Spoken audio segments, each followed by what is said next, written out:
एक शांत सुबह का समय था। पेड़ों के बीच से आती हल्की हवा वातावरण को और भी सुहावना बना रही थी। दूर कहीं नदी की मधुर ध्वनि सुनाई दे रही थी। उसी शांत स्थान पर गौतम बुद्ध ध्यान में लीन बैठे थे। उनके चेहरे पर अद्भुत शांति और संतोष झलक रहा था। उसी समय एक छोटी सी चिड़िया उड़ते हुए वहां आई।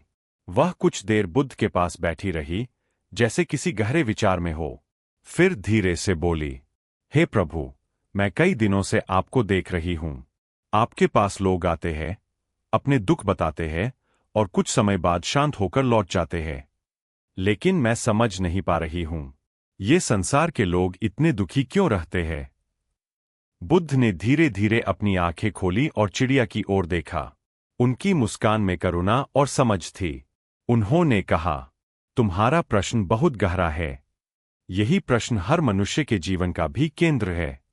चिड़िया ने उत्सुकता से पूछा, तो क्या आप मुझे इसका उत्तर देंगे?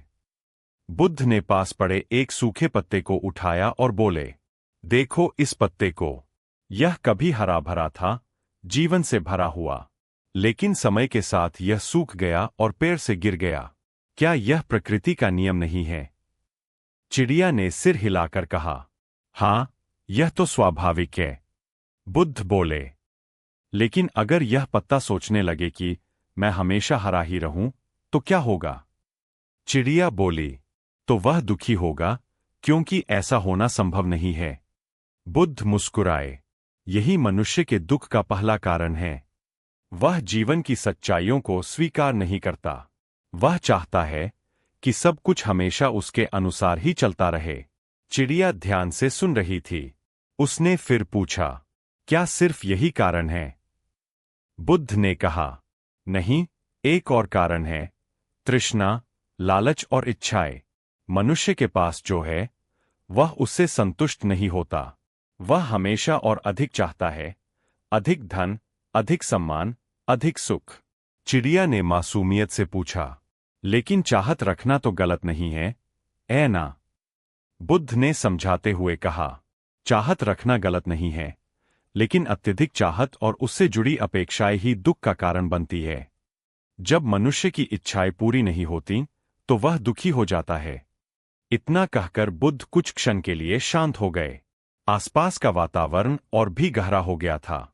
फिर उन्होंने आगे कहा, एक और कारण है, मन का भटकाव।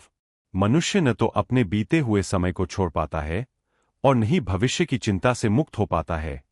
चिड़िया ने पूछा, इसका क्या मतलब? बुद्ध बोले, मनुष्य अक्सर सोचता रहता है, काश मैंने ऐसा किया होता, या फिर अगर भविष्य में ऐसा हो गया तो क्या होगा। इन विचारों के कारण वह वर्तमान की शांति खो देता है। चिड़िया अब पूरी तरह समझने लगी थी। उसने धीरे से कहा, तो क्या मनुष्य कभी सुखी नहीं हो सकता? बुद्ध ने प्रेम से कहा, क्यों नहीं? हर मनुष्य सुखी हो सकता है, यदि वह कुछ बातों को समझ ले। चिड़िया की आंखों में उत्साह आ गया। वो बातें क्या है? बुद्ध बोले, पहली बात, वर्तमान में जीना सीखो। जो बीत गया उसे छोड़ दो। जो आने वाला है उसकी चिंता मत करो। दूसरी बात, संतोष रखना सीखो।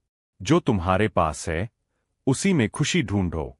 तीसरी बात, अपेक्षाएं कम करो। जितनी कम अपेक्षाएं होंगी उतना कम दुख होगा। और सबसे महत्वपूर्ण, अपने मन को समझो, क्योंकि मन ही दुख का कारण है और वही समाधान भी है। चिड़िया अब पूरी तरह शांत हो गई थी। उसे अपने प्रश्न का उत्तर मिल चुका था। वह कुछ देर तक वही बैठी रही, जैसे उन बातों को अपने भीतर उतार रही हो। फिर उसने धीरे से कहा, हे प्रभु, अब मुझे समझ आ गया कि दुख बाहर की दुनिया में नहीं, बल्कि हमारे अपने भीतर पैदा होता है। बुद्ध मुस्कुराए और बोले, तुमने सही समझा।